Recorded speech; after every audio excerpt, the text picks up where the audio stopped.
name's Veronica Hennessey. I own an insurance agency here in town. We're technically an affiliate of Farmers, but we have a large independent agency along with it. So we're captive and independent too, which is really nice, which means we can do a whole heck of a lot of stuff for people. So I don't do paper, so this is my business card. So if you want our information, this is what you're gonna scan to get it. We have a YouTube video channel that this will also get uploaded to, so that you don't need slides. The slides are really not helpful, but if you wanna review this and do it on 2-speed on the YouTube channel, you can get all the information you'll need. We'll also be doing a 3-part blog post through our website going over the flood insurance stuff too. Yeah, so I'm the owner. I was born and raised in Corvallis. I have about a decade of experience as an insurance agent. I was previously an agent in the Eugene area and came up here about 3 or 4 years ago now. We really specialize in difficult to find insurance needs just because we have the tenure and experience to be able to help them. We're not some new insurance agent who doesn't know what they're doing. We've seen quite a lot over the last 10 years, especially as our climate has changed and the wildfires have kicked up and more floods and things like that. And we're licensed in 5 states, and we do financial planning and things like that too. So we're a big full service. Okay, so please interrupt me, ask all the questions that you want. Here's a quick quiz. So is flood insurance covered under a standard hazard or fire homeowners insurance policy?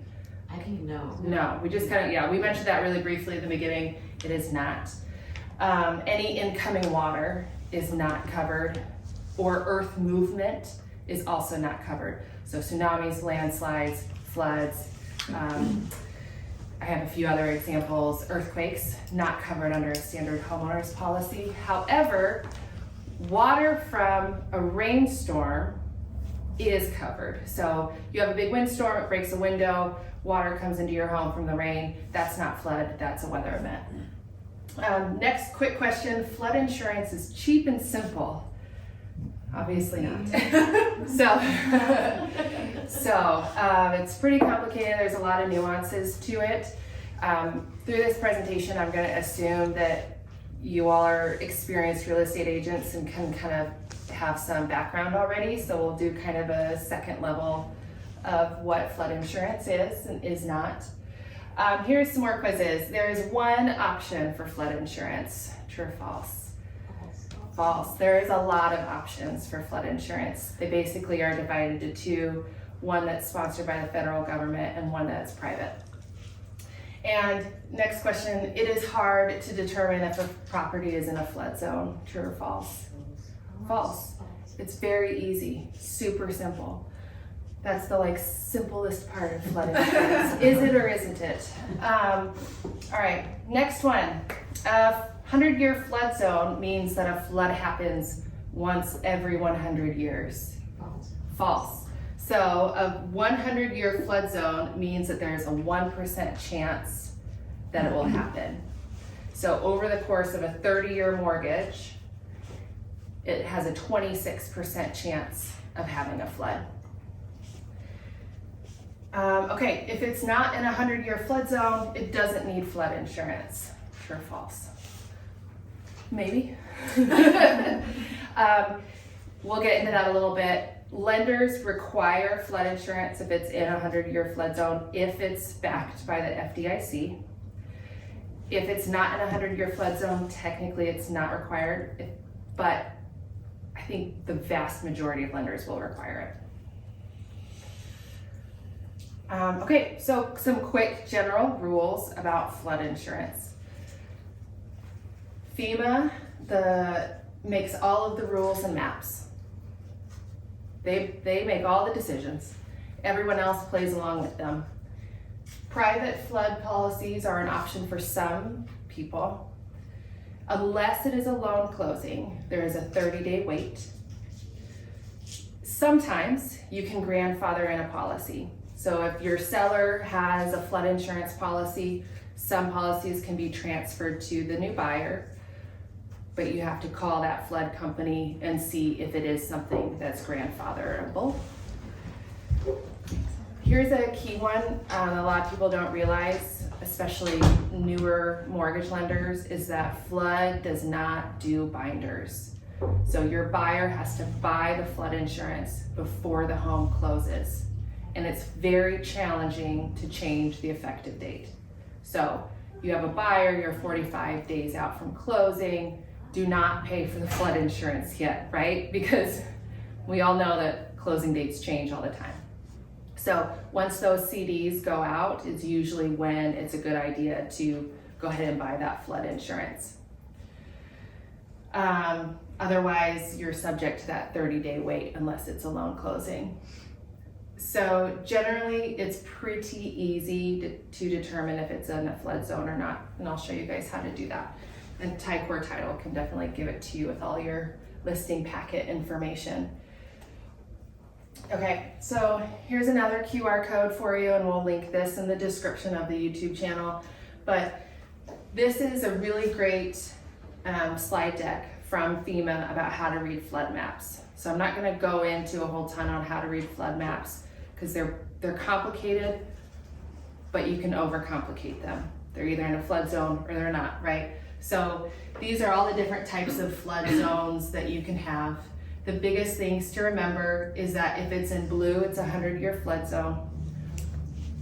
If it's in orange, it's not in a special flood area. So pretty simple. But within all those, there's a whole bunch of different letters.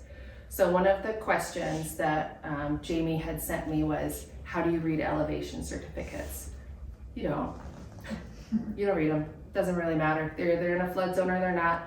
All these letters and everything and the elevation numbers and everything are on the elevation certificate. But unless you're an engineer or an insurance agent, you don't really need to read them. They're either in a flood zone or they're not. I'll go into more a little bit later too about elevation certificates. But the biggest thing to understand is if it's blue, it's in a 100-year. If it's orange, it's in the 500-year. That blue area is called a special flood hazard area, or you can read these. That usually begins with an A or a V is the zone. And then non-special is going to be the orange. So a couple more vocabulary options. So deductible, what you pay out of pocket if you have an insurance claim. And then these are a letter of map change or letter of map revision. This is basically the documents that you present to have the flood area changed. And it will also come with like an elevation certificate. You have to prove it. You can't just be like, I don't want to. Okay, so there's two different types of flood insurance policies that you can get. There's the National Flood Insurance Program, and they're backed by the US government. They're pretty standard coverages. You can't really change them. The max building amount is $250,000, and these are for FHA, USDA, those really government-backed programs, USDA VA loans, and they want low deductibles on these. This is just my experience. Again, I'm not a loan officer, obviously, but this is my experience. The $250,000 building rate coverage, as you can imagine, is pretty low.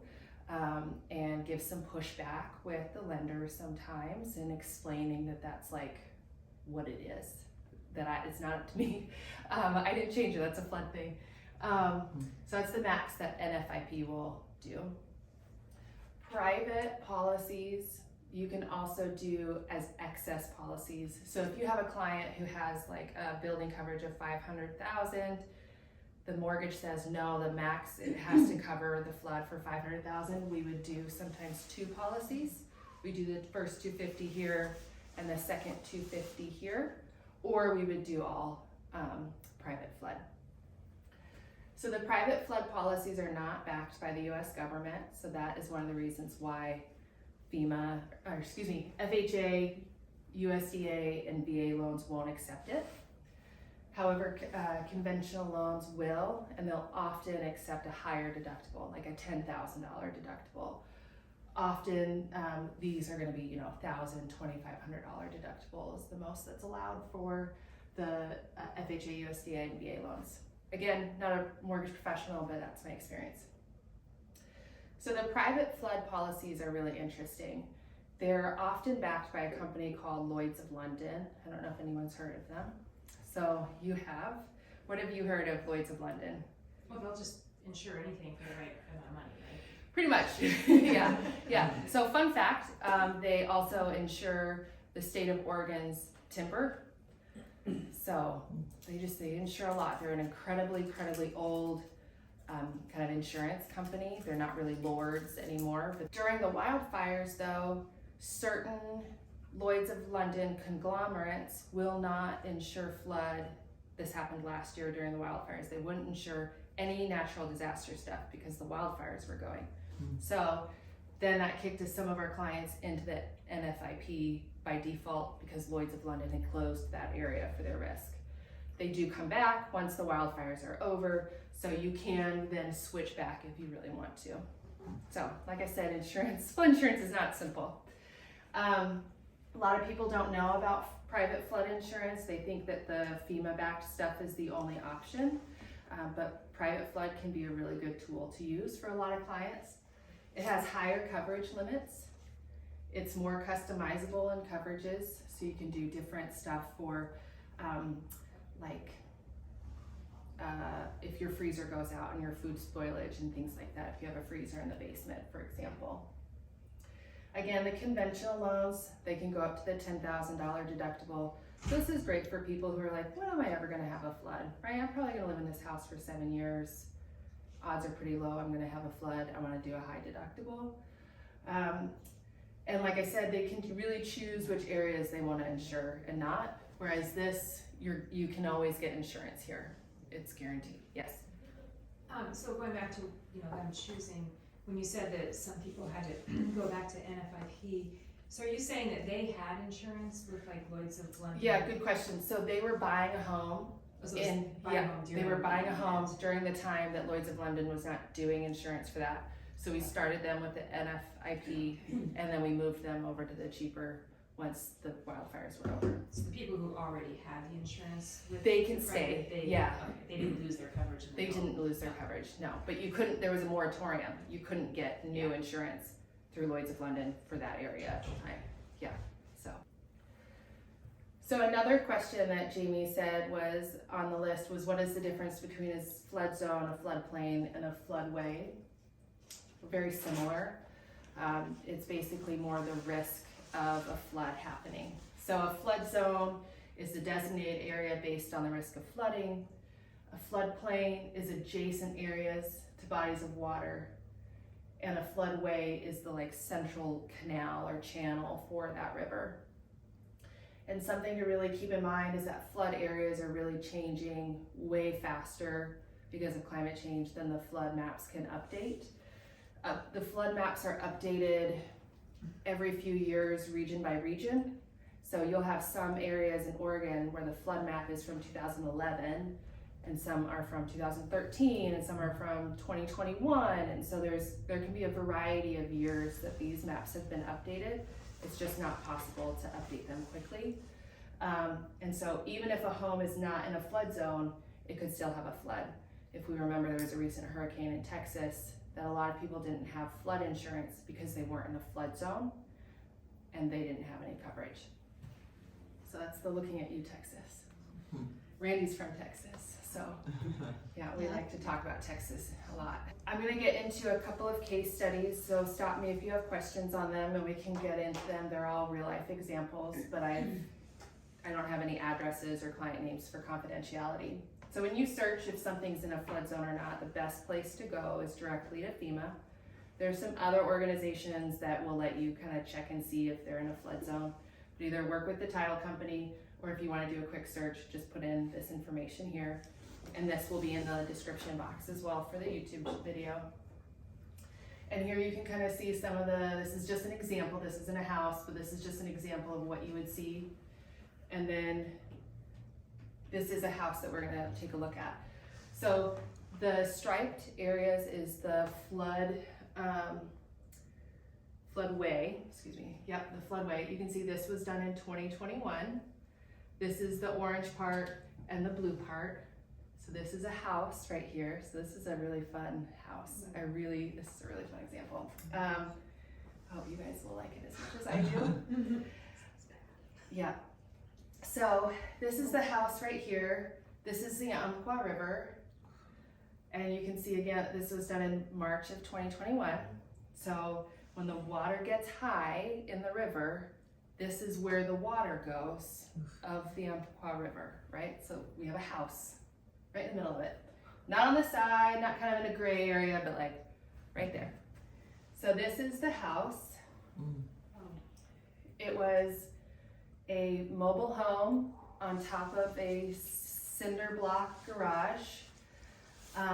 It's over by Reedsport. Beautiful area, right? You're right on the river, gorgeous views, amazing. The water heater, the HVAC, and the freezer are all in this garage.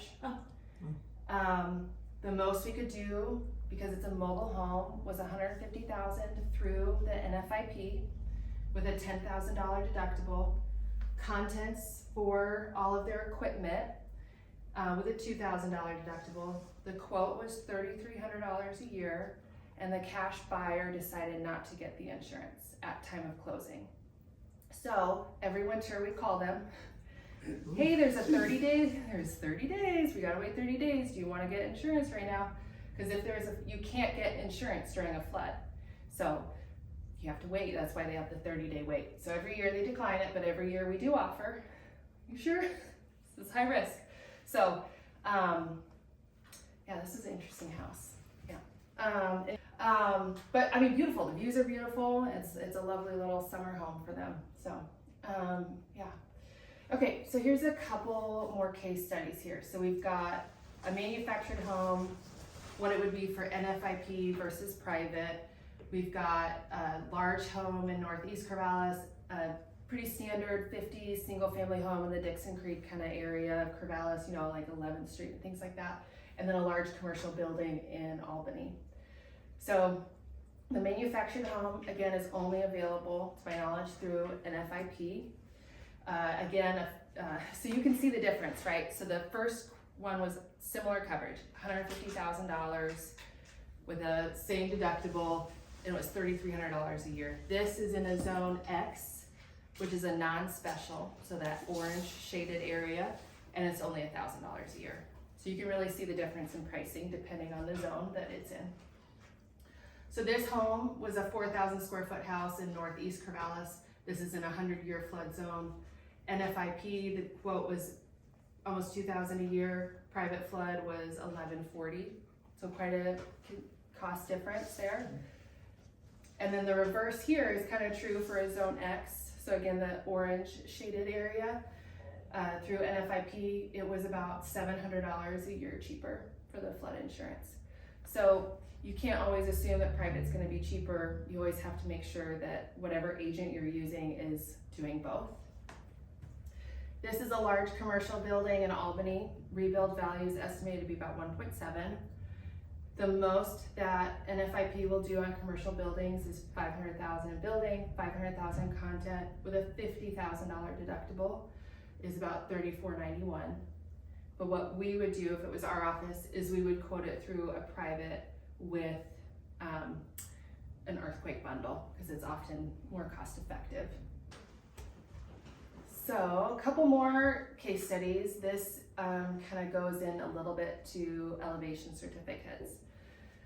So one of our clients, they have a HELOC on the house. They've never had a balance on it. They pay about $3,000 a year in flood insurance. Another property we had, they had the corner of a foundation. Very corner of the foundation it's a rural property in Lane County. It's a rural property with a creek. They ended up doing a new elevation certificate that did get a LOMA and it got it out of the flood zone, but it took a year to do it and it was a lot. It would cost a lot. It was a lot of time, a lot of effort. But this one was worth it to do because it was the very corner. It was after the loan had closed, so they paid for the flood insurance for 1 year at closing. Then separately they worked as buyers, homeowners, to get that taken care of themselves. This one was a fun one. Like a doghouse was on the property, so the lender required flood insurance. The doghouse? Because it was an outbuilding. Must have been really nice. Yeah, I think it was, but it was like, the client referred to it as the doghouse, so it was considered, I think because the doghouse was on like a foundation, so it was, yeah, or a shed would be a A similar. she shed, this is the he shed. The dog shed, yeah. Going to the dog. But they required flood insurance on the entire property, even though just the small outbuilding was in a flood zone. So if they tear that down, then then they don't need it. Right. Okay. Assuming, Right. because I'm not a lender, but yeah. This was also a fun one. So it was a coastal property, beautiful property on a cliff. The lender assumed that it needed flood insurance because the whole property was on a flood zone, but the house, since it was elevated on a cliff, it was not. So technically the line did not include the house because of the elevation. And so the buyer was able to work with their lender and say, let's think about this. Don't actually need flood insurance. Here's an example of the map. And they were able to get out of it. This is a fun one. So this is a house in Southeast Corvallis. This is a map done in 2011. This is the house right here. So just this edge is in the flood zone. Flood does not follow subdivision lines, right? Shocking, they follow where they think the flood is gonna happen. So it is very common for houses to be half in, half out of a flood zone. If it's part in a flood zone, it's all in a flood zone. However, take a look at this right here. So this is a pretty high crawl space, seems pretty decent. There's a lift here of a hill. So if I would maybe think about getting an elevation cert done on this one, right? However, they're $600-ish on average. They depend on the availability of the engineer or surveyor, which can be weeks to months. Then you have to submit it to the county and to the flood FEMA and have that all approved and do all these other letters and elevation things. So if it is determined, they then have to, like I said, petition it. I have a question. Yes, This arrow. yes, this one or this one? That one, yeah. This one is showing the date of the flood. Oh, map. the date, sorry. Yep, so, Okay. so could this flood map be out of date? The other possibility is that you do the elevation cert and it determines that actually the flood zone is over here. Well, we don't know what's changed. But this I feel like would be a good contender to do an elevation cert on because it has a really high crawl space and because it is a little bit on a ridge. Well, not a ridge, but a little elevated. 1, 2, 3, flower name, Southeast Corvallis. Half the property is in, the other half is not. Private flood for this is $300 a year. So that's pretty cheap. I would definitely see if an elevation cert has already been done, if maybe a LOMA had already been done. That's something that Tycor can help you with for sure. So if this was your client, knowing that an elevation certificate is $600, flood insurance is $300, interest rates are really high, housing is kind of crazy right now, how would you advise your client? What if maybe it was a pending estate sale? Or maybe grandpa, we knew that at some point in the next 6 to 8 months we were going to sell this house versus like an investor who wants to sell it right now. There's a lot of variables on how you would want to advise your clients. Here's where we kind of get into the gaps and the gray areas of what's flood insurance, what isn't, what's covered, what's not. So any incoming water is considered flood. Example, down in the city of Eugene, there's this up on City View. I don't know if you guys are familiar with that area at all. Very high hill up in like South Eugene. City pipe broke and water came into the houses. It's considered flood insurance. No one in that area would have flood insurance. They're high up on a city hill. And the city only gave a couple $100 for the coverage for all this incoming water. Yeah, it was fun. So any incoming water, again, even if it's So from what about incoming rainwater? incoming rainwater.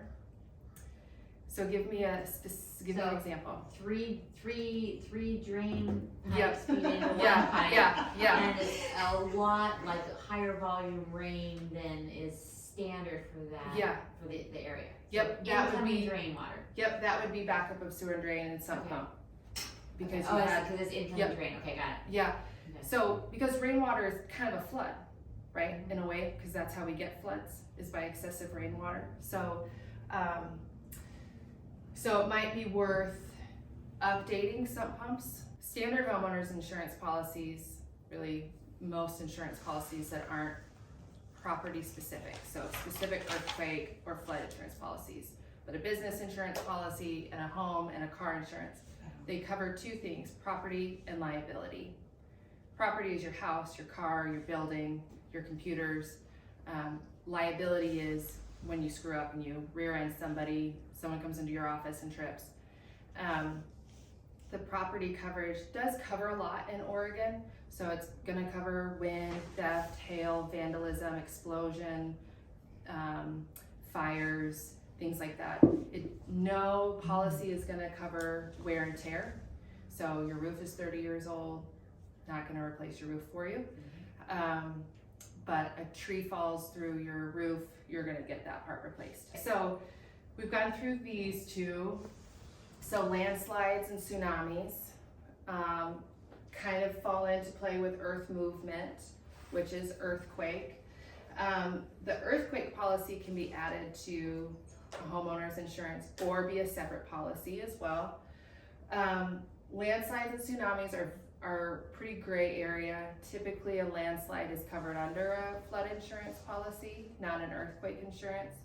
Typically most damages caused by a tsunami would also be covered under flood insurance, unless your home was damaged due to the earth moving. Yes. Where do sinkholes fall in here? That would be part of landslide, Okay. typically. If you have a client who's really concerned about earth movement and water in general, it's best idea to just get both earthquake and flood insurance, because then you're gonna eliminate all of this, like, who has it. Yeah, so acts of God is kind of a funny myth. They are covered under insurance. So the acts of God is like a weather event, a Yeah. random tree limb falling. Because like, how is that any different than? How is a it earthquake random not an event? act of God? Is that what you're saying? Yeah. Well, I think that's a theology question. Yeah. Yeah, so this is basically the last slide though. So just some key points that NFIP versus private, each scenario is different and you should use an agent that has access to multiple different options for flood insurance. Elevation certs, forget it, don't bother. Unless it's like those really weird situations that could it be, could it not be, if it's in the middle of a flood zone, you're not gonna change the cert. Unless it's like really obvious because they built their house on top of stilts and it's on the coast. Loan closings, please keep in mind that flood doesn't do binders. So if you're working with a new mortgage lender, that might be helpful for you to remind them. And that it's hard to change the effective dates. And that earth movement and incoming water are excluded from hazard or fire homeowners insurance policies. And if you want to cover both those things, you need to get both flood and earthquake insurance. So that's basically my slide. And then here's the QR code for our website and for that blog that's going to go up if you guys want it. So You know, I'll ask my question.